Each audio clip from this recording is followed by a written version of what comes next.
గురుభ్యో నమః. కర్కాటక రాశిలో గురుగ్రహం యొక్క గోచారం అక్టోబర్ 18, 2025కు స్టార్ట్ అవుతుందండి. ఇది అక్టోబర్ 19 గోచారం చూస్తే గురుడు క్యాన్సర్లో ఉన్నాడు, కర్కాటక రాశిలో. చంద్రుడు కన్యలో ఉన్నాడు. ఓకే, కర్కాటక రాశిలో గురు గోచారం కర్కాటక రాశిలో గురు గ్రహం యొక్క గోచారం అక్టోబర్ 18 నాడు ధనత్రయోదశి రోజు రాత్రి 9:39 స్టార్ట్ అవుతుంది. గురు డిసెంబర్ 5 వరకు కర్కాటక రాశిలోనే ఉంటాడు. ఈ గురు గోచారం వల్ల 5 రాశుల వారికి అపారమైన లాభం లభిస్తుంది. వారికి కొత్త ఉద్యోగం, సంపత్తి, లక్ష్మీ కటాక్షం లభిస్తాయి. కర్కాటక రాశిలో గురు గోచారం యొక్క రాశులపై శుభప్రభావాన్ని తెలుసుకుందాం. కర్కాటక రాశిలో గురు గోచారం యొక్క సానుకూల ప్రభావం.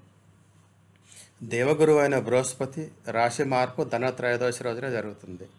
కర్కాటక రాశిలో గురు గోచారం అక్టోబర్ 18, 2025 నాడు స్టార్ట్ రాత్రి 9:39 జరుగుతుంది.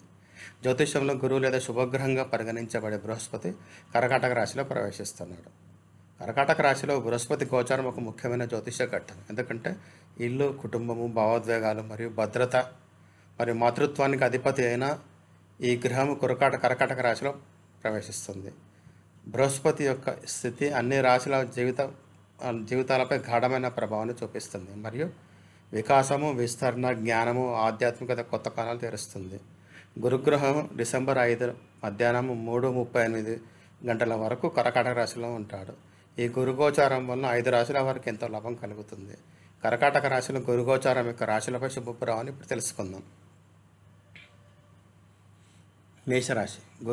గురుదేవుడు కర్కాటక రాశిలో ప్రవేశించడం మేషరాశి వారికి ఇంటి, కుటుంబ సుఖశాంతి మరియు సంబంధాలలో మాధుర్యాన్ని తెస్తుంది. కుటుంబ కార్యక్రమాల్లో పాల్గొనే అవకాశం వస్తుంది. పాత వైషమ్యాన్ని తొలగించవచ్చు. అలాగే ఇల్లుకు సంబంధించిన ఆస్తి లేదా మెరుగుదల దిశల్లో అవకాశాలు పెంచవచ్చు. వృషభ రాశి వారికి ఈ సమయం ఆర్థిక వృద్ధి, వనరుల విస్తరణకు అనుకూలంగా ఉంటుంది. కొత్త పెట్టుబడులు రావచ్చు. ఆస్తి ఒప్పందాలకు సానుకూల ఫలితాలు ఇవ్వగలదు. అలాగే వ్యాపారం లేదా ఉద్యోగంలో లాభం లభించే అవకాశాలు ఎక్కువగా ఉంటుంది. కర్కాటక రాశి వారికి గురుదేవుడు ఉచ్చస్థితిలో గోచరిస్తున్నారు. ఈ రాశి వారికి ఆధ్యాత్మిక వికాసము, ఆరోగ్య మెరుగుదల మరియు స్వీయ గుర్తింపు కోసం ఈ సమాజం చాలా అనుకూలంగా ఉంటుంది. మీ ఆత్మవిశ్వాసం పెరుగుతుంది. మీ ఆలోచనలో స్పష్టత వస్తుంది.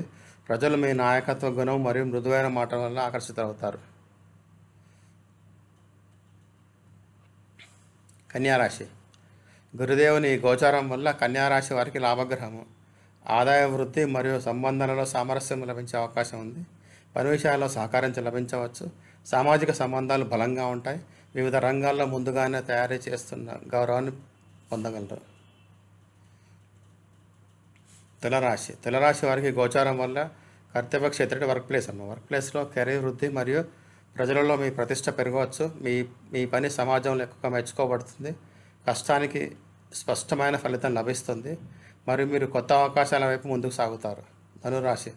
గురుదేవుని యొక్క గోచారం వల్ల ధనురాశి వారికి విద్య, తత్వజ్ఞానం, ప్రయాణాలు మరియు ఆధ్యాత్మిక ఉన్నతికి అవకాశాలు లభించవచ్చు. విదేశాల నుండి లాభం సాధ్యమే. మీ ఉన్నత అధ్యయనం, జ్యోతిష్యం లేదా ధర్మశాస్త్రం పట్ల ఒలికి పెరుగుతుంది. మీ ఆలోచనలకు మరియు దృక్కోణం విస్తృతమవుతుంది. మీ వ్యక్తిత్వం ప్రజల మధ్య గుర్తింపు పొందుతుంది. మకర రాశి వారికి గురుదేవుని గోచారం వల్ల భాగస్వామ్యము, వైవాహిక జీవితం మరియు ఒప్పందాలు లాభదాయకంగా ఉంటాయి. వ్యాపార భాగస్వామ్యంలో వృద్ధి ఉంటుంది. సంబంధాలలో అవగాహన పెరుగుతుంది. ఆర్థిక వనరులు మరియు మూలాలలో పెరుగుదల సాధ్యమే, ముఖ్యంగా ఉమ్మడి ఆర్థిక ప్రణాళికల్లో. ఓకే, వైదిక జ్యోతిష్యం దేవగురు బృహస్పతికి ప్రాముఖ్యత ఏంటి? వైదిక జ్యోతిష్యంలో బృహస్పతికి గురుత్వం ప్రాప్తించింది. గురుదేవుడు ధనస్సు మరియు మీనరాశులకు అధిపతి. కర్కాటక రాశిలో గురుదేవుడు ఉచ్చస్థితిలో ఉంటాడు. మకర రాశిలో నీచస్థితిలో ఉంటాడు. గురుదేవుడు బృహస్పతికి 3 ప్రత్యేక దృష్టి: 5వ దృష్టి, 7వ దృష్టి, 9వ దృష్టి. వైదిక జ్యోతిష్యంలో గురుదేవుడు పెద్ద సోదరుడు, అంటే ఎల్డర్ అన్న అనమాట, పెద్ద అన్న అని. విద్య, ధనము, సంతానము, జ్ఞానం మరియు విద్యకు కారకుడు. గురుదేవుడు బృహస్పతి పునర్వసు, విశాఖ మరియు పూర్వభాద్ర నక్షత్రాలకు అధిపతి. జాతకుడి కుండలో మొదటి భావం అంటే లగ్నంలో గురుదేవుడే స్వయంగా ఉంటే ఆ వ్యక్తి చాలా అదృష్టవంతంగా జ్ఞానిగా అవుతాడు. కాలకుండలిలో గురుదేవుడు 9వ మరియు 12వ భావాలకు అధిపతులు మరియు 2వ, 5వ, 9వ, 11వ భావాలకు కారకుడు. గురుదేవుడు 2వ భావంలో ఉంటే ధనభావంలో ఉన్నప్పుడు జాతకుడు చాలా ధనవంతుడు మరియు సంపన్నుడు అవుతాడు.